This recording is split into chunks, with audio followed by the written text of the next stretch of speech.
பாபநாசம் பண்ணுறப்ப கமல் சார்லாம் நல்லா பண்ணீங்கன்னு சொன்னார். அது ஆக்சுவலாக புல்லட் இங்கே வைப்பாங்க.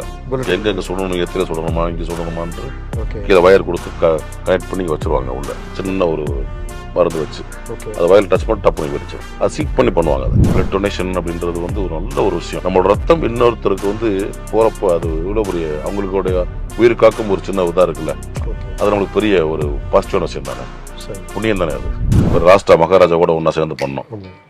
ஒரு அற்புதமான வளர்ச்சி. ஹியூமனாக பார்த்தீங்கன்னா அன்னையிலேருந்து இன்னைக்கு வரைக்கும் கேரக்டராக ஒரே கேரக்டர் தான். அதே அன்பா, அதே பாசமா, அன்னை அப்படின்ற ஒரு வார்த்தை மறுவார்த்தை இல்லாமல் பேரன்போட போலக்கூடிய தம்பி தான். அந்த கேரக்டர் கிடைச்ச எனக்கு ஒரு பெரிய கிஃப்ட் தான். ஆரம்பத்தில் வந்து ஒரு நெகட்டிவ் கேரக்டர் மாதிரி, ஆனால் பார்த்தீங்கன்னா எண்டு வந்து பார்த்தீங்கன்னா ஒரு பெரிய ஒரு நல்ல ஒரு பாசிட்டிவான ஒரு எண்டு இருக்கும். ரொம்ப பிடிக்கும். மனோரமாச்சு. ஆமாம், அவங்க வந்து எல்லா டைப் ஆஃப் கேரக்டரும் பண்ணியிருப்பாங்க. பார்த்தீங்கன்னா பெண் சிவாஜி தான் அவங்க. ஆரம்ப காலத்தில் ஒரு பிளாக் அண்ட் ஃப்ளேம் கூட நிறைய வில்லிகள் தனியாக ஒரு கேரக்டர் கதாபாத்திரம் உருவாக்குவாங்க, ஒரு மாமியார் கேரக்டராகவோ அப்படின்னு. இப்போ அதெல்லாம் இப்போ டிவி சீரியல் மாறிடுச்சு.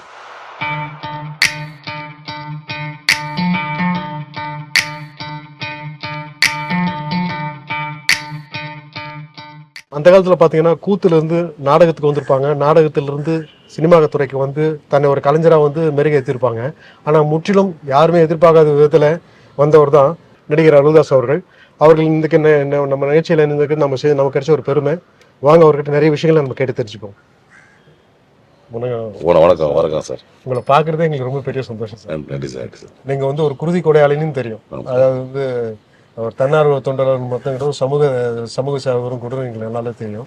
இப்போ முதலாவது உங்க கூட வைக்க வேண்டிய ஒரு கேள்வி என்னன்னாங்க, இப்போ நீங்கள் வந்து ஒரு புகைப்பட கலைஞராக இருந்துட்டு அதுக்கப்புறமா ஒளிப்பதிவாளராக வந்துட்டு ஆக்டர் ஆகிருக்கீங்க இல்லையா, இது வந்து உங்களோட ஆம்பிஷனா இல்லை வந்து உங்களுக்கு பின்னாடி இருந்து இப்படி போனீங்கன்னா கரெக்டாக இருக்குன்னு உங்களுக்கு பின்னாடி யாரும் கைட் பண்ணாங்களா சார்? சினிமான்றது என்னோட ஆம்பிஷன் தான்.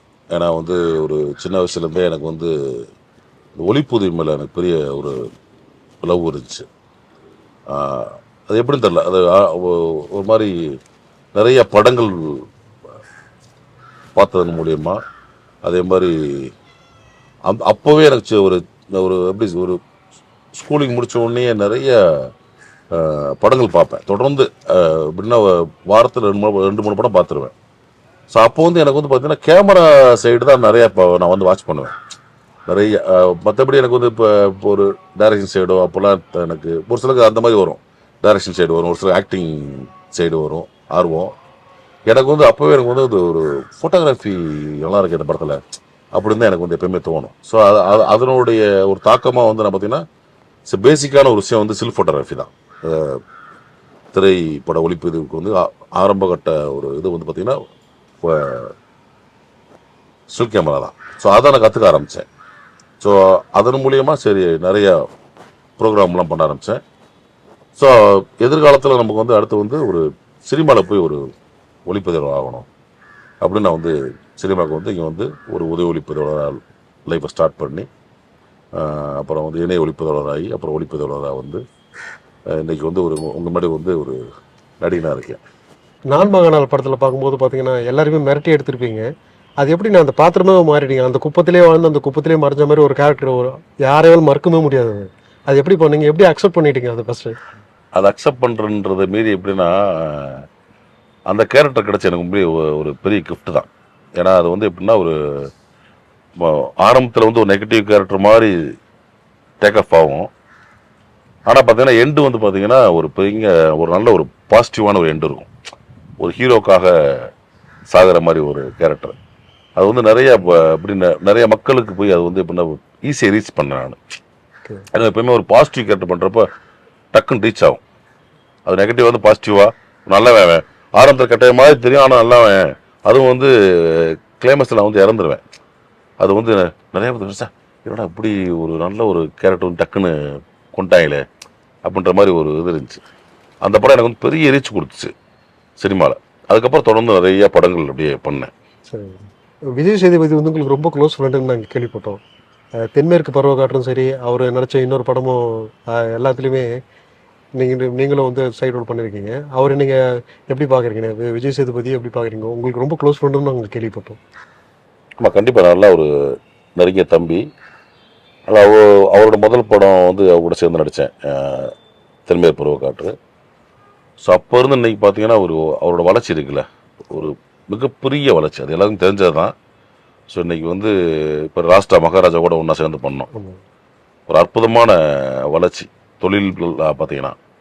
ஆனால் ஒரு ஹியூமனாக பார்த்தீங்கன்னா அன்னையிலேருந்து இன்னைக்கு வரைக்கும் கேரக்டராக ஒரே கேரக்டர் தான். அதே அன்பா, அதே பாசமா, அன்னை அப்படின்ற ஒரு வார்த்தை மறுவார்த்தை இல்லாமல் பேரன்போட பழகக்கூடிய தம்பி தான். ஓகே. அப்படியே அதே மாதிரி விக்ரம் சார் கூட பண்ணியிருக்கீங்க, ரஜினி சார் கூட ஆரம்பிச்சிருக்கீங்க, ரஜினி சார் கூட படமும் பண்ணியிருக்கீங்க. இப்போ நீங்கள் எப்படி ஃபீல் பண்ணுறீங்க சார்? இல்லை, எல்லா நடிகர்களோடும் நடிக்கிறது வந்து எப்படின்னா, பெரிய நடிகர்கள் நடிக்கிறப்ப நமக்கு ஒரு சின்ன ஒரு காம்ப்ளெக்ஸ்லாம் இருக்கும். அதனால் ஒரு பெரிய ஆர்டிஸ்ட் நம்ம அப்படி போய் அவங்க முன்னாடி அவங்களுக்கு வில்லனாவோ இல்லை வேறு போஸ்டிங் கேரக்டர் பண்ணுறப்போ சின்ன தயக்கம் இருக்கும்.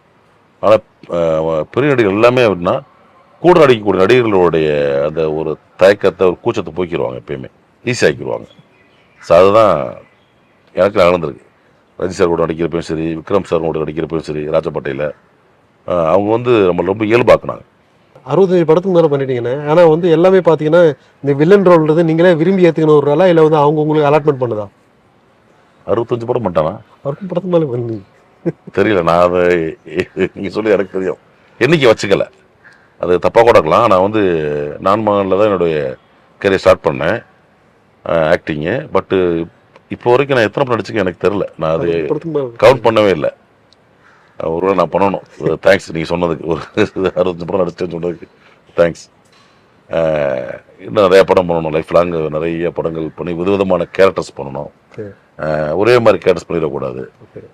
ஏன்னா வந்து நெகட்டிவ் கேரக்டர் வில்லனாகவே பண்ணிட்டு இருந்தோம்னா ரொம்ப நாள் காலம் கடத்த முடியாது. ஸோ நம்ம வந்து இன்னும் ஒரு சைடு நிறைய ஒரு எப்படி சொல்கிறது, ஒரு அண்ணனா, ஒரு அப்பாவா, ஒரு சகோதரனா, இப்படி நிறைய கேரக்டர் பண்ணணும்னு எனக்கு ஆசை. எனக்கு எல்லா டைப் ஆஃப் கேரக்டரும் பண்ணணும். ஒரு எளிய மக்களுடைய கேரக்டர் நிறையா பண்ணணும்னு எனக்கு ஆசை இருக்கு. சரிண்ணா. இல்லை, நான் கேட்குறது உங்களுக்கு வந்து நீங்கள் வில்லன் பாத்திரம்னதும் நீங்கள் விரும்பி வாங்குற ஒரு சில பேர் வந்து எனக்கு இது கொடுத்துருங்க, எதையுமே விரும்பி வாங்குறதுலாம் கிடையாது. எதையுமே. ஏன்னா இப்போ நம்மளை வச்சு ஒரு கதாபாத்திரம் எழுதுவாங்க. அந்த கதாபாத்திரத்தை வந்து என்கிட்ட வந்து ஒரு தெளிவாக சொல்லுவாங்க, விளக்கி சொல்லுவாங்க. சரி, இந்த ஸ்கிரிப்டில் உங்களுடைய கதாபாத்திரம் இந்த மாதிரி இருக்கும், இந்த மாதிரி சீன்ஸ்லாம் வரும் அப்படி சொல்லுவாங்க. ஸோ நமக்கு வந்து அது கொஞ்சம் நல்லா இருக்க மாதிரி தெரிஞ்சுன்னா பண்ணுவோம். நமக்கு நம்மளுடைய எதுக்கு கேரியர் கொஞ்சம் அது கொஞ்சம் செட் ஆகாது அப்படின்னா மறுத்துருவோம். சரி. ஆனால் அப்போ உங்ககிட்ட இந்த என்னடா சின்னத்தனமான கேள்வி நினைக்கிறதுங்க, படத்தில் பயன்படுத்துகிற கத்தியெல்லாம் பார்க்கும்போதெல்லாம் கொஞ்சம் பயமாக இருக்கும். அது வந்து நிஜமான கத்தியா? ஆனால் குத்தும் போதே இருக்கும், அது அந்த ரியாக்ஷனு இந்த இல்லை அது நிஜமான கத்தியா போயிருங்க. அப்போ ஆளை போட்டு போகிறதான்னு நீங்கள் வேறு ஜெயிலுக்குள்ளே போக வேண்டிதான். அது இல்லை, டம்மி கட்டி தான் எல்லாமே அட்டையில தான் பண்ணுவாங்க. அது ஒரு மாதிரி அந்த பிளைவுட் இருக்குல்ல, லைட் பிளைவுட்ஸ், அதை பண்ணுவாங்க. லைட் பிளைவுட்ல பண்ணுவாங்க. ஆமாம். ஓகே. அது பார்க்கும்போதே வந்து ரொம்ப டெரராக அது வந்து அதான் நம்மளோட கலைஞர்களோட திறமை, ஆர்டேட்டரோட திறமை. அது அப்படியே ஒரிஜினலாகவே பண்ணிடுவாங்க, பக்காவாக இருக்கும். அந்த ஒரிஜினல் கத்தியோட மாடல் வச்சுக்கிட்டு பண்ணுவாங்க. டைரக்டருக்கு எந்த மாதிரி தேவை, பெரிய கத்தியாக வேணுமா இல்லை சின்னதாக வேணுமா, அந்த மாதிரி இன்னொன்று பெண்டு வேணுமா, இதெல்லாம் வந்து டைரக்டர் ஃபிக்ஸ் பண்ணுவாங்க. அதை வந்து ஆர்டேட்டரும் பண்ணி கொடுப்பாங்க. ஓகே. இப்போ இந்த மகாராஜாவில் பார்த்தீங்கன்னா சேதுபதி பெரிய சைஸ் பொருளாக கையில் வச்சுருப்பாங்க. எல்லாமே இந்த டம்மி தான். ஓஹோ. நீங்கள் உங்கள் ஷூட்டிங் ஸ்பாட்டில் வந்து உங்களால் மறக்க முடியாத நிகழ்ச்சின்னு சொல்லிட்டு எதாவது சொல்ல முடியுமா குறிப்பிட்டு? இது வந்து என்னால் கொஞ்சம் கூட என்னால் கனவு கூட பண்ணி பார்க்க முடியல, ஆனால் இது நடந்ததுன்னு சொல்கிறீங்க, ஏதாவது இருக்கா? இல்லை, அப்படி எதுவும் இல்லை. இல்லை, ஷூட்டிங் ஸ்பாட்டில் சில பேருக்கு வந்து சில விதமான நிகழ்வு நடந்திருக்குல்ல, அந்த மாதிரி ரொம்ப சம்பவம் நமக்கு இல்லை. உங்களுக்கு கிடையாது? இல்லை. சரி, உங்களுக்கு ரொம்ப மிகவும் பிடிச்ச ஆக்டர் உங்கள் கூட நடிச்சவங்கள யாருன்னு? எல்லாருமே எல்லாமே இன்னைக்கு வந்து பார்த்தீங்கன்னா எல்லாமே ரொம்ப திறமையான நடிகர்கள். ஓகே. எல்லாருமே எனக்கு ரொம்ப பிடிச்சமானவங்க, மனசுக்கு நெருக்கமானவங்க. அதே மாதிரி ப்ரொஃபஷனலாகவும் ஆர்டிஸ்ட் இன்னைக்கு பார்த்தீங்கன்னா எல்லாருமே ரொம்ப பிரமாதம் பண்ணக்கூடிய ஆர்டிஸ்ட் தான். சரி. கிவன் டெக் தான். இப்போ நம்ம சொன்னோம்னா இன்னைக்கு வந்து அவ்வளவு உள்வாங்கி நடிக்கக்கூடிய நடிகர்கள் நிறைய பேர் இருக்காங்க. அப்படி நடிச்சாதான் எப்படின்னா சினிமா துறை நிற்க முடியும், நினச்சி நிற்க முடியும். சரிண்ணே. இப்போ உங்களை மாதிரி இப்போ அடுத்தது உங்களை மாதிரி வில்லன் ரோல் பண்ண வரவங்களுக்கு நீங்கள் சொல்லக்கூடிய ஆலோசனை என்னவா இருக்கும்? ஆலோசனை சொல்கிறவங்களாம் பெரிய ஆள் கிடையாதுங்க. நான் சாதாரண ஆள் தான். நீங்கள் வேறு வில்லன் நடிகர்களும் கிடையாது. நடிப்புத்துறையில் வர்றவங்க, சினிமாவுக்கு வர்றவங்க எப்படின்னா சின்சியராக உண்மையாக சினிமா நேசிச்சு இருந்தீங்கன்னா கண்டிப்பாக சினிமா என்னைக்கு கைவிடாதுன்றதான் என்னுடைய எண்ணம். நிறைய இடத்துல சொல்லியிருக்கேன். இந்த தொழில் இல்லை, எந்த தொழிலுமே நீங்கள் வந்து அந்த தொழிலுக்கு உண்மையாக அந்த தொழிலை சீட் பண்ணாமல் நேர்மையாக நீங்கள் இருந்தீங்கன்னா கண்டிப்பாக அந்த தொழில் இன்னைக்கு இல்லை என்னைக்கு அவர்கள் கண்டிப்பாக கை கொடுத்துரும். நல்ல அருமையான ஒரு பதில் சொல்லியிருக்கீங்களே. இப்போ இப்போ நீங்கள் அந்த மாதிரி வில்லன் கேரக்டரில் வில்லி கேரக்டர் மாதிரி சில பேர் பண்ணுவாங்க இல்லையா, அந்த வகையில் உங்களுக்கு பிடிச்ச ஆக்ட்ரஸ் யாராவது இருப்பாங்களா அது மாதிரி?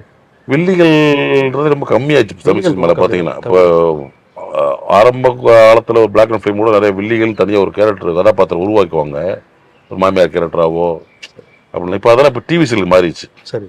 அந்த வில்லிகள் கேரக்டர் ஒரு நிறைய பண்ணுறதெல்லாம் பார்த்தீங்கன்னா டிவி சீரியல் வந்து நிறைய பண்ணுறாங்க. ஒரு மாமியார் கேரக்டர் இல்லை வந்து ஒரு நாத்தனா கேரக்டர் அந்த மாதிரி. இப்போ வந்து தமிழ் சினிமாவில் வந்து சினிமாக்குள்ள அது கொஞ்சம் கம்மியாயிருச்சு நினைக்கிறேன். பெண்கள் கதாபாத்திரம் வில்லியா அடிக்கிறதுன்ட்டு கொஞ்சம் கம்மியாயிருச்சு. இப்போ நீங்க இறந்துட்ட மாதிரியும் மூக்கில் பஞ்சு வச்ச மாதிரிலாம் காமிக்கிறாங்க, பார்க்கும்போது கொஞ்சம் கஷ்டமா இருக்குது.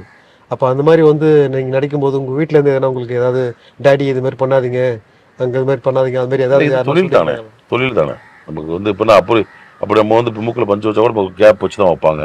சரி. அதே மாதிரி ஒரு வாய்ஸ் பாக்ஸ் வச்சா கூட கீழே சின்ன கட்டை கொடுத்து அந்த காற்று வர மாதிரி தான் வைப்பாங்க. ஓகே. ஸோ நமக்கு வந்து பெருசாக ஒரு இது இருக்காது. ஆனால் கொஞ்சம் ஒரு மூச்சு அடக்கி இருக்கணும் அந்த டேக் வரைக்கும். ஓகே. ஆனால் கொஞ்சம் தம் கட்டிங்க மூச்சு அப்படின்னா ஒரு அந்த டேக் கட் பண்ணுற வரைக்கும் இப்படியே இருக்கணும். ஓகே. நெஞ்சு அதுவும் இருக்கக்கூடாதுல்ல, அது பிரீத் தெரிஞ்சிடக்கூடாது. ஸோ அந்த அந்த ஒரு நிமிஷமா 2 நிமிஷம் தம் கட்டி இருக்கணும். இல்லை வீட்டில் எதனா ரிவ்யூ உங்களுக்கு அது அவங்களுக்கு பழக்கமாயிடுச்சு. அது உங்களுக்கு எப்படின்னா ஃபர்ஸ்ட் டைம் பார்க்குறப்ப ஒரு மாதிரி ஷாக்கிங்காக இருந்துச்சு. நான் இறந்தப்பவே சரி ஸ்க்ரீனில். அப்புறம் சினிமா தானே, நிறைய பேர் அது ஒத்துக்க மாட்டாங்களே. பழகிரும். சரி. சினிமாவில் உள்ளவங்களுக்கு அது பழகிரும், அவங்க குடும்பத்துக்கு பழகிரும். சரி. இப்போ இந்த மாதிரி சண்டை போடுறாங்கல்ல, மேலே இருந்து குதிக்கிறது எகிரி குதிக்கிறது, அந்த மாதிரி உங்களுக்கு வந்து ஏதாவது அடிப்பட்ட தருணங்கள் உண்டா? சண்டை போட்டு கீழே விழுந்துச்சு? அடிபட்டு நிறைய அடிபட்டு. ஃபைட்டில் எப்பவுமே அடிபடும். எப்படின்னா நம்மளால பரவாயில்ல ஒரு, ஆனால் வந்து ஃபைட்டர்ஸ் இருக்காங்கல்ல, ஃபைட் யூனியன் ஃபைட்டர்ஸ் டெய்லி எல்லா ஹீரோவோட சண்டை போடணும், எல்லா வில்லியங்களோட சண்டை போடணும். ஓகே. ஹீரோவுக்கு சப்போர்ட் இருந்தால் வில்லியனோட சண்டை போடணும், ஓகே. வில்லியனுக்கு சப்போர்ட் இருந்தால் ஹீரோவோட சண்டை போடணும். ஓகே. ஸோ அவங்க லைஃப்லாம் பெரிய லைஃப். டெய்லி அடிபட்டாங்க. எனக்குலாம் அடிபட்டுருக்கு, காலில் உடச்சிருக்காங்க. சரி.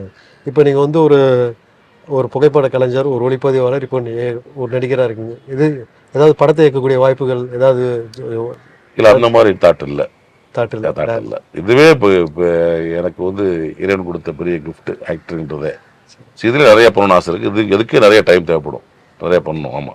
இப்போ நீங்க அந்த ஸ்பாட்ல ஷூட்டிங் ஸ்பாட் போகும்போது உங்களுக்கு வந்து அதாவது வந்து அந்த நிகழ்ச்சியை சொல்லுவாங்க இல்லையா, இந்த சீன் பை சீன் உங்களுக்கு சொல்லுவாங்க இல்லையா, இந்த இதில் இப்படி பண்ணணும் அந்த இதில் அப்படி பண்ணணும்னு சொல்லும்போது அது எப்படி நீங்கள் உள்வாங்கி பண்ணுறீங்க? அந்த நான் கேட்குற ஒரே ஒரு விஷயம்னா, ஒரே வரி அந்த பாத்திரமா நீங்கள் எப்படி மாறுறீங்க? அதுதான்.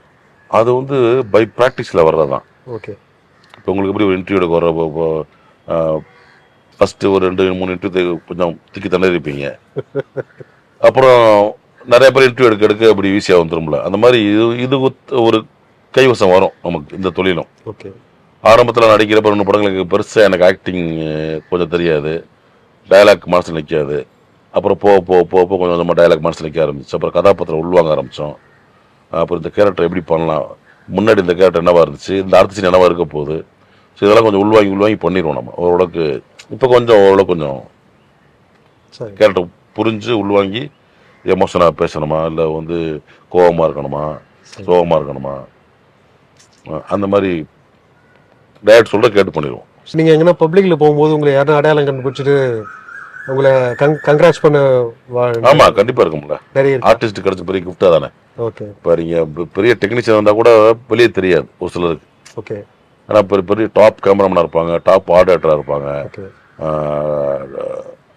டாப் காஸ்டியூம் டிசைனராக இருப்பாங்க, இந்த மாதிரி நிறைய தொழில் இருப்பாங்க. ஆனால் அவங்களுக்கு பப்ளிக்கு தெரியாது. ஓகே. ஸ்க்ரீனில் வரவங்க மட்டும் தான் தெரியும். சின்ன அடையிலிருந்து பெரிய அடைகள் வரைக்கும் ஸ்க்ரீனில் பார்க்குறவங்க தான் பப்ளிக்கு தெரியும். ஸோ அந்த மாதிரி எனக்கு வந்து நான் 2 ஏரியா பார்த்துருக்கேன். டெக்னீஷியனாக இருந்தப்பையும் பார்த்துருக்கேன், ஆர்டிஸ்டாக. ஆனால் ஆர்டிஸ்டாக ஆனப்பறம் தான் ரீச் வேர்ல்டு ஃபுல்லாக எங்கே போனாலுமே நம்ம தமிழர்களுக்கு எல்லா ஊருக்குமே போயிருக்கேன். ஆல்மோஸ்ட் கொஞ்சம் நிறையா எல்லா ஊர்லேயும் பயங்கர ரீச் இருக்கும், பேரன்பு செலுத்துவாங்க. சரி சரி. நாளைக்கு கார்த்திக் எப்படி சார்? சூர்யாவோட தம்பி அவர் என்னோட முதல் கதாநாயகன்ல முதல் பட கதாநாயகன். ரொம்ப அற்புதமான ஒரு கேரக்டர். ரொம்ப எப்படின்னு சொல்றதுன்னா, முதல் படம் நான் அவன் நடிக்கிறப்ப ரொம்ப ரொம்ப தயக்கமா கூச்சமா ஒரு மாதிரி பதட்டமாகவே இருந்தேன். ஆனால் அந்த பதட்டத்தை போக்கி கூச்சத்தை போக்கி நல்லா பண்ணுறேன், இயல்பாக பண்ணுறேங்கன்னு சொல்லிட்டு என்னை ரொம்ப என்கரேஜ் பண்ணார். சரி. உங்களை மனசு விட்டு பாராட்டின ஒரு நடிகர் யாருன்னா அது நிறைய பேர் இருப்பாங்க, அதில் குறிப்பிட்டு யாரும் சொல்லக்கூடிய? பாபநாசம் பண்ணுறப்ப கமல் சார்லாம் நல்லா பண்ணீங்கன்னு சொன்னார். ஆமாம். ஓகே. ஆல்மோஸ்ட் நீங்கள் ரஜினிகாந்த் சார்கிட்டும் பண்ணிட்டீங்க, கமலா சார்கிட்டும் பண்ணிட்டீங்க, விக்ரம் சார்கிட்டும் பண்ணிட்டீங்க, முதன்மையான கதாநாயகர்கள் எல்லார்கிட்டும் பண்ணிட்டீங்க. இப்போ இனிமேல் பட்டு நடிச்சா இவங்க கூட நடிச்சா நல்லா இருக்கும்னு நினைக்கிறது நீங்கள் யாரா இருக்கும்? அப்படி இல்லை, நான் எப்பயுமே அந்த மாதிரி வச்சுக்கவே மாட்டேன். நமக்கு எல்லாரும் நடிக்கணும். எல்லாரோட நமக்கு வந்து எப்படின்னா சின்ன ஹீரோ பெரிய ஹீரோ அந்த மாதிரி எனக்கு அந்த மாதிரி தாட்டே இருக்காது. வர டைரக்டர் அதை அந்த ஸ்கிரிப்ட் அந்த கேரக்டர் அவ்வளோதான் நான் பார்ப்பேன் தவிர ஓகே இதில் யார் ஹீரோ அந்த மாதிரிலாம் எப்பயுமே நமக்கு எந்த ஹீரோ கூடயும் எந்த கதாபாத்திரமும் நடிப்பேன். ஓகே டிபிஎஸ் கூட நடிப்போம், பெரிய டாப் ஹீரோட நடிப்போம். ஓகே நம்ம நம்ம நம்மளுடைய கதாபாத்திரம் எந்தவா இருக்கு, இது கதை எப்படி இருக்கு, ஓகே என்னோட கதாபாத்திரம் அதில் என்னவா இருக்கு, ஓகே அதான் நம்ம எனக்கு மெயின் எப்பயுமே அதான் பார்ப்பேன் எப்பயுமே. அதே மாதிரி சின்ன டைரக்டர் புது டைரக்டர் சரி இல்லை பெரிய டைரக்டர் அப்படி பார்க்கவே மாட்டேன். ஓகே. நிறைய பேர் வந்து நடிகர்கள்லாம் வந்து இந்த குருதி கொடை பண்ணுறதுன்றது ரொம்ப ரொம்ப ரேரான ஒரு விஷயம். அது நீங்கள் சத்தம் போடாமல் வந்து இந்த கைக்கு அந்த கைக்கும் தெரியாமல் போய் எல்லாம் எங்கள் டாக்டர் செல்வமணியே அவங்க சொல்லி சொல்லுவாங்க தமிழ். ஆமாம், அவங்க சொல்லி பண்ணி வந்திருக்கீங்க நீங்கள். நான் வெளியே தெரியக்கூடாது நான் போயிட்டு ஒரு இது டொனேட் பண்ணிட்டு வந்தேன். சரி, பிளட் டொனேட்னு. இந்த மாதிரி உங்களுக்கு ஒரு சமூகத்துக்கு தொண்டு போகணுன்ற ஆர்வம் எப்படி வந்தது? இல்லை, அது நம்ம எல்லாரும் பண்ணணும். நம்ம நிறைய பேர் அதை வந்து பண்ணுறதில்ல. ஏன்னா இப்போ பிளட் டொனேஷன் அப்படின்றது வந்து ஒரு நல்ல ஒரு விஷயம். ஏன்னா உங்களுக்கு வந்து ரத்தங்கள் வெளியே போய் ஃப்ரெஷ்ஷான ரத்தம் உங்கள் பாடியில் ஊறுது. அது நிறைய பேர் அந்த ரத்தம் கொடுக்குறது வந்து ஒரு எப்படி ஒரு பெரிய விழிப்புணர்வு வரணும். எனக்கு தெரிஞ்சு நிறைய பேர் கொடுக்குறதில்ல டோட்டலாகவே. அது அந்த ஒரு ஏரியாவுக்கு போகிறதில்ல. ரத்த கொடையாளின்றதே பெரிய பெருமையான விஷயம் தானே. ஏன்னா என்னோட ரத்தம் யாருக்கோ ஒரு ஒரு கேன்சர் பேஷண்ட்டுக்கு போகும், இல்லை வந்து ஒருத்தவங்க ஒரு அடிப்பட்டவங்களுக்கு வந்து ரத்தம் தேவைப்படும். அப்போ என்னோட ரத்தம் அவங்களுக்கு போய் போய் சேரும், சின்ன குழந்தைக்கு போய் சேரும். எவ்வளவோ ஒரு விஷயங்கள். ஒரு ஒரு ஒரு பிளட்டுன்றது நம்மளோட ரத்தம் இன்னொருத்தருக்கு வந்து போகிறப்போ அது இவ்வளோ பெரிய அவங்களுடைய உயிர் காக்கும் ஒரு சின்ன இதாக இருக்குல்ல, அது நம்மளுக்கு பெரிய ஒரு பாசிட்டிவான விஷயம் தானே, புண்ணியம் தானே அது. அடுத்தது வந்து உங்களுக்கு பிடிச்ச ஆக்ட்ரஸ்னே யாரும் சொல்லுங்க? எல்லா நடிகர்களுமே நல்ல நல்ல நடிகைகள் தான் இப்போ எல்லாம் சூப்பராக பண்ணுறாங்க. எனக்கு அப்படி பார்த்தீங்கன்னா அவங்க ரொம்ப பிடிக்கும் மனோரமாச்சி. ஆமாம், அவங்க வந்து எல்லா டைப் ஆஃப் கேரக்டரும் பண்ணியிருப்பாங்க. பார்த்தீங்கன்னா திலானமோ நம்மளாம் தில்ஜி ராமாமணி வருவாங்க, நடிகரில் வந்து ஒரு காமெடி மாமியாராக வருவாங்க. ஸோ அவங்க அதே மாதிரி சம்சாரம் பார்த்தீங்கன்னா ஒரு வேலைக்காரி அம்மாவாக வருவாங்க. நிறைய கேரக்டர்ஸ் வந்து ஒரு லேடியாக.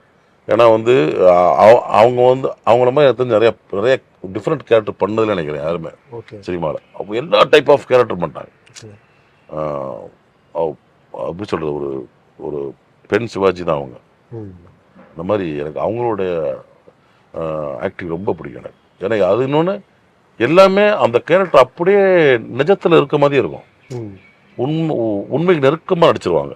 ஒரு ஆர்டிஃபிஷியல் ஆக்டிங்கோ அப்படிலாம் இருக்காது. அப்படி இயல்பாக நடிச்சிருவாங்க. எப்படி நம்ம வந்து ஒரு நாகேஷ் சார் எப்படி பண்ணுவார், ஒரு எம்ஆர்ஆஸ் எப்படி பண்ணுவாங்க, அந்த மாதிரி வந்து அந்த கேரக்டர் ஆர்டிஸ்டில் இவங்க வந்து பெண்ணில் ரொம்ப முதன்மையானவங்க. சரி. ஆனால் இப்போ எல்லாருமே சொல்கிறாங்கண்ணே, இப்போ படத்தை பார்த்தா வந்து பசங்கள்லாம் கெட்டு போகிறாங்க, வன்முறையை தூண்டுற மாதிரி இருக்குது அப்படின்றவங்க சொல்கிறாங்க. நீங்கள் படத்தில் வந்து கேங்ஸ்டராக பண்ணியிருப்பீங்க, எல்லா ரவுடி அது மாதிரிலாம் அது மாதிரி ரவுடிசமெல்லாம் பண்ணியிருப்பீங்க. ஆனால் வந்து ஒரு அந்த சீன் முடிஞ்சதுக்கு அப்புறமா நீங்கள் போயிடுவீங்க. இந்த மாதிரி வந்து வன்முறையில் ஈடுபடக்கூடிய இளைஞர்களுக்கு நீங்கள் சொல்லக்கூடிய அறிவுரைகள் ஏதாவது ஒன்று? வன்முறை எப்பயுமே ஒரு ஒரு ஆயுதமே கிடையாது. ஃபஸ்ட்டு வன்முறை ஆயுதமே கிடையாது. சரி. ஏன்னா இப்போ நிறைய இளைஞர்கள் பார்த்தீங்கன்னா இந்த மாதிரி ஒரு ரவுடிசத்துலையோ இல்லை வன்முறையில் ஈடுபட்டு அவங்க வாழ்க்கையே போயிடுது. சரி. சாதாரணமாக ஒருத்தர் குத்தி கொண்டுறானுங்க, பார்த்தா லைஃப்லாம் உள்ள ஜெயிலில் இருந்துடுறான். இந்த மாதிரி அவங்க லைஃபே போயிடும் சின்ன வயசில். அது ரொம்ப தப்பான விஷயம். யாருமே அந்த வன்முறை கையில் எடுக்கவே கூடாது. நிறைய விஷயங்கள் பார்த்தீங்கன்னா இப்போ இந்த இளைய சமுதாயம் வந்து அந்த மாதிரி ஏரியாக்குள்ளே போகவே கூடாது. போதையாகட்டும் வன்முறை ஆகட்டும் இதெல்லாம் வந்து இளைய சமுதாயத்துக்கு ரொம்ப எப்படி சொல்கிறது, அவங்க எதிர்காலத்தையும் பாலிச்சிடும். நல்ல தொழில் பண்ணி நல்லா முன்னேறி தன்னையும் தன் குடும்பத்தையும் தான் நம்பியிருக்க ஃபேமிலி காப்பாற்றணும்ல, அதானே ஒருத்தனுக்கு அழகு. கண்டிப்பாக பேரழகு அதானே. படம் பண்ணும்போது உங்களுக்கு வந்து ஒரு கேரக்டர் அலோவ் பண்ணுறாங்க, வில்லன் கேரக்டர் அது ஒன்று அலோவ் பண்ணுறாங்கன்னா அதுக்கு அது மாதிரி இருந்தவங்கள வாழ்ந்தவங்களை வந்து நீங்கள் வந்து அதை பற்றி நீங்கள் சிந்திச்சு அது மாதிரியே மாறுவீங்களா? கண்டிப்பாக. அது எப்படின்னா ஒரு ரெஃபரன்ஸ் இருக்கும்ல. ரெஃபரன்ஸ் இப்போ நம்ம எப்படின்னா ஏதாவது ஒரு கேரக்டர் இருக்கும், அந்த கேரக்டர் மாதிரி ஒருத்தர் பண்ணியிருப்பாங்க. ஸோ அதை நம்ம மைண்டில் வரும், கண்டிப்பாக வந்துடும். ஓகே. சின்னதாக இப்போ யாரோ ஒருத்தர் நடிச்சிருப்பாங்க, நமக்கு முன்னாடி இதே மாதிரி கேட்டு பண்ணிக்காங்களேன்னு தோணும். ஸோ அது மைண்டில் வரும். பட் நம்மளோட பாடி லாங்குவேஜே வேறு இருக்கும், நம்ம டாலெக்ட் வேறு மாதிரி இருக்கும். ஸோ அதனோட வடிவம் வேறு மாறி என் மூலியமாக வரலாம். ஓகே. நீங்கள் நான் படத்தில் பார்த்துருக்கேன், பாட்டில் எடுத்து மண்டையில் அடிக்கிற மாதிரி டப்புன்னு அடிச்சு உடச்சிக்கிற மாதிரி. அது வந்து நிஜமான பாட்டில் இது? இல்லை அது வந்து அதை நிஜமான பாட்டில் அடிக்க முடியும். அதெல்லாம் இல்லை கம்மி தான், சுகர் கிளாஸ் மாதிரி தான். அது விரல தட்டினா உடஞ்சி போயிடும். ஆனால் பாதிப்பு இருக்காது. பாதிப்பு வாய்ப்பு இருக்கு. இருக்கு. அதில் பயன்படுத்துகிற ரத்தம்லாம் அது மாதிரி அது வந்து நம்ம மேக்கப் மேன் அவங்க அந்த டிபார்ட்மெண்ட் அது. ஓகே. அவங்க வந்து இப்போ பிளட்டு விற்கிறாங்க, அந்த ஆர்டிஃபிஷியல் பிளட் மாதிரியே இருக்கும் கலர்ஸ். ஓகே. அது இப்போலாம் விற்கிறாங்க, இல்லாட்டி பண்ணுவாங்க அந்த மாதிரி. அந்த சாயம் கலந்து. ஆமாம், கலர் மிக்ஸ் பண்ணி பண்ணுவாங்க. Okay okay. இப்போ துப்பாக்கியில் சுட்டோன்னு கரெக்டாக அந்த இடத்துலேருந்து ரத்தம் வருது. ஸோ அதெல்லாம் வந்து எல்லாமே வந்து அது ஆக்சுவலாக புல்லட் இங்கே வைப்பாங்க, எங்கெங்கே சுடணும், எத்தில சுடணுமா, இங்கே சுடணுமான்ட்டு ஓகே கீழே வயர் கொடுத்து கனெக்ட் பண்ணி வச்சுருவாங்க உள்ள சின்ன ஒரு மருந்து வச்சு. ஓகே. அதை வயர் டச் பண்ணி டப் பண்ணி வெடிச்சிடும். அது சிங்க் பண்ணி பண்ணுவாங்க அதை. ஓஹோ. இப்போ இவ்வளோ விஷயங்கள். ஆமாம் ஆமாம். சரி சார். திரைக்கு வந்ததுக்கு அப்புறமா வந்து இந்த படம் பரவாயில்ல சுமார் அப்படின்லாம் சொல்கிறாங்க இல்லையா? ஆனால் வந்து ஒரு தேன்கூட்டு முயற்சி தான். ஒரு தேனீக்களுடைய பழைய தேனீக்கள் சேர்ந்து விழுந்துச்சா ஒரு படம் வந்து அந்த மாதிரி வந்து நீங்கள் ரொம்ப கஷ்டப்பட்டு உழைச்சி ஒரு படம் வந்து இந்த படம் கொஞ்சம் சரியாக போகல அப்படின்னு அந்த மாதிரி கொஞ்சம் மனசு கஷ்டம் வரும் இல்லையா? அந்த மாதிரி ஏதாவது ஃபீல் பண்ணியிருக்கீங்களா? ஆமாம், கண்டிப்பாக. சில படங்கள் நல்லா பயங்கரமாக ஹார்ட் ஒர்க் பண்ணியிருப்போம், ரொம்ப உழைச்சிருப்போம். ஓகே. ஆனால் தேட்டருக்கு வந்து அது ரிசல்ட் இருந்திருக்காது. அது எனக்கு மட்டும் இல்லை, எல்லாத்துக்கும் பெயின் தானே. ஏன்னா படம் போகிற முதலாளி, ப்ரொடியூசர்ஸ், அவங்களுக்கு லாஸ் ஆகும். அதே மாதிரி அந்த படத்தை டைரக்டருக்கு பெரிய அடுத்த ப்ராஜெக்ட் பண்ணுறன்றது ஒரு கேள்விக்குறியாக இருக்கும். இல்லாட்டி ரொம்ப ஸ்ட்ரகிள் பண்ணி அடுத்து பிடிக்கணும். ஓகே. ஸோ இதெல்லாம் இருக்குது இல்லை. ஸோ எல்லாருக்குமே அது பாதிப்பு தான். சரியாக போகலைனாலே பிஸ்னஸ் ரீதியாகவும் ப்ரொடியூசர்ஸுக்கு லாஸு, கிரியேட்டராக பார்த்தீங்கன்னா டைரக்டருக்கு, அது உழைச்ச கேமராமேனுக்கு, மேக்கப் மேனுக்கு, காஸ்டியூமருக்கு, மியூசிக் டைரக்டர் எல்லாத்துக்குமே அந்த படம் ஒரு சின்ன இது கொடுத்துரும். உங்களுக்கு இப்போ ரொம்ப பிடிச்சி இவரோட இதில் படத்தில் பண்ணாக்கா வந்து நிஜமாலுமே ஆக்ரோஷமாக பண்ணலாம் அப்படின்ற மாதிரி நினச்சா யாரும் சொல்லுங்க? இல்லை அப்படிலாம் இல்லை. நீங்கள் வரக்கூடிய எல்லா மாஸ்டருமே ரொம்ப திறமையான மாஸ்டர்ஸ் தான்.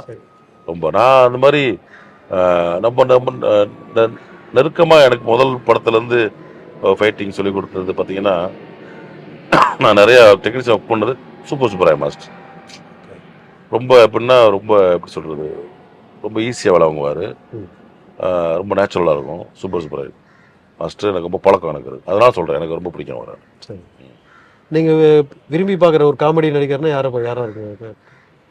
நகைச்சுவை நடிகர் எல்லாரும் வடிவேல் சார் பிடிக்கும். எல்லாமே காமெடின்றதே யார் பண்ணாலும் பிடிக்குமே. உங்களுக்கு யார் பர்டிகுலராக சொல்லவே முடியாது. அன்னைக்குலேருந்து பார்த்தீங்கன்னா நாய சார் ஆகட்டும், எம் ஆர் சார் ஆகட்டும், சங்கர் சார் ஆகட்டும், அது இப்போ வந்து நம்ம கவுண்டமணி செந்தில் வந்து நம்ம வாழ்க்கையோட கலந்தவங்க வடிவேல் இவங்கெல்லாம். ஓகே. ஸோ அதே மாதிரி வில்லன் நடிகராக வந்து இப்போ வந்து காமெடி நடிகராக இருக்காரு ஒரு முட்டை ராஜேந்திரன் சார். காமெடின்றதே நம்ம வாழ்க்கைக்கு அவங்கெல்லாம் நம்மளுக்கு எப்படின்னா நம்மளோட ஸ்ட்ரெஸ் அப்புறம் ஃப்ரீ பண்ணுறவங்க காமெடி ஆர்டிஸ்ட் எல்லாருமே. பொதுவாகவே சொல்கிறேன், ஸ்டேஜ் ஷோ முதல் கூட சொல்கிறேன், காமெடி நடிகர்கள்லாம் வந்து இந்த உலகத்தில் இருக்க மற்ற மனிதர்களுடைய ஸ்ட்ரெஸ்ஸை ரொம்ப ரிலாக்ஸ் பண்ணுறவங்க. பெரிய கிஃப்ட்டு அவங்களுக்குலாம் உண்மையிலே நம்ம தேங்க்ஸ் சொல்லணும். சரி. நீங்கள் இது வரைக்கும் சாதிச்ச ஒரு விஷயம்னு நினச்சிங்கன்னா என்ன சொல்லுவீங்கண்ணா? நான் இது நினச்சா நான் அதை முடிச்சிட்டேன் அப்படின்ற மாதிரி நான் சொல்லுவேன். அப்படி இல்லை, அந்த மாதிரி நிறையா இருக்கு, இன்னும் சாதிக்க வேண்டியது. அப்போ தான் ஒரு 2 ஸ்டெப் போயிட்டு வந்திருக்கோம், நிறையா சாதிக்கணும்னா. சரி. அச்சீவ்மெண்ட் நிறையா இருக்கணும். சரி. அதாவது நீங்கள் படத்திலே நடிக்கக்கூடாதபடிக்கு சில ஹேர்டில்ஸ் வந்திருக்கும், சில தடங்கல்கள் வந்திருக்கலாம். ஸோ அதுங்களை நீங்கள் எப்படி ஃபேஸ் பண்ணீங்க? அப்படி தடங்கள்லாம் வந்ததே கிடையாது. தடங்கள்லாம் எதிர்ப்பு இருக்கும் வீட்டுக்கு? அதெல்லாம் கிடையாது. அப்பெல்லாம் கிடையாது. யாரோட தடங்கள் எல்லாமே எந்த தடங்கள் இல்லை. இறைவன் முன்னத்தில் யாருமே இன்னைக்கு என்னுடைய இதில் வந்து யாருமே அந்த மாதிரி நெகட்டிவ் வந்ததே கிடையாது லைஃப்பில். நெகட்டிவ் வந்தது. சரி. அது உங்களுக்கு நீங்கள் யாரும் போட்டியாகவும் நினச்சது கிடையாது? இப்போ எனக்கு நடிக்கும்போது எல்லாமே பேரன்பு தான் பிரதர். எல்லாமே நம்ம ஒருத்தர் போட்டி அடிச்சா அவங்க போட்டி அனுப்பான். நமக்கு அப்படி கிடையாது. நம்ம மற்றவங்க பேரன்பு செலுத்துவோம், அவங்க நம்ம மேலே அன்பு செலுத்துவாங்க, அவ்வளோதான். நம்ம ஏன் ஒருத்தர் கெட்டவனாவோ இல்லை ஒரு நெகட்டிவாக நினைக்கணும்? ஸோ அந்த மாதிரி என்ன யாருமே நெகட்டிவ் நினச்சதே கிடையாது. ஓகே. எல்லாரும் என் மேலே அன்பு செலுத்திருக்காங்க.